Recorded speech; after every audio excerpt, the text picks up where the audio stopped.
অব্র আজ সুদীপার সামনেই আদিত্যর গায়ে তুলল হাত। বিস্তারিত জানতে ভিডিওটিতে একটি লাইক দিয়ে চ্যানেলটি সাবস্ক্রাইব করে সম্পূর্ণ দেখতে থাকুন। নতুন পর্বতে দেখতে পাওয়া যায় অব্র আদিত্যকে ভুল বুঝলে আদিত্য বলে, পরমা আর আমার সম্পর্কে যাই হোক না কেন, আজ সবটাই দাদাভাই আমাদের ভবিতব্য ছিল, তাই হয়েছে। দাদাভাই, আমি জানতাম না তোর পরমার সাথে বিয়ে ঠিক হয়েছে। শুধুমাত্র ওই গায়ে হলুদের দিন আমি ওর বাড়িতে এসে তারপর সবটা জানতে পারলাম। আগে থেকে আমি কিচ্ছু জানতাম না, বিশ্বাস কর।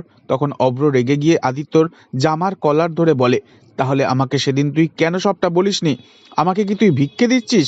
আরে তখনই তো আমাকে বলতে পারতিস পরমার সাথে আমার সম্পর্ক আছে, তাহলে আর এই বিয়েটা আমি করতাম না। এইটুকু সৎ সাহস নেই তোর?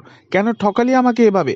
তখন আদিত্য বলে, দাদাভাই, বাড়িতে সবাই আনন্দ করছিল, সবাই খুব খুশি ছিল, আর তুই তো প্রথম দেখায় পরমাকে তো ভালোবেসে ফেলেছিলি। তোকে অত খুশি দেখে আমি কি করে বলতাম বল? তখন পরমা বলে ওঠে, দেখেছো তো আদিত্য, সেদিন কিন্তু আমি তোমাকে বারবার করে বলেছিলাম আমি এই বিয়েটা করতে চাই না, চাই না। তুমি কিছু একটা উপায় বার করো, কিন্তু তুমি সেদিন আমার কোনো কথা শোনোনি, তোমার ফ্যামিলির দোহাই দিয়েছিলে। আর দেখছো তো আজ সেই জন্য কতটা হ্যাপা পোহাতে হচ্ছে। এ কথা শুনে আরো রেগে যায় অব্র, আর ছি ছি বলে পরমাকে ঘেন্না করতে থাকে সে।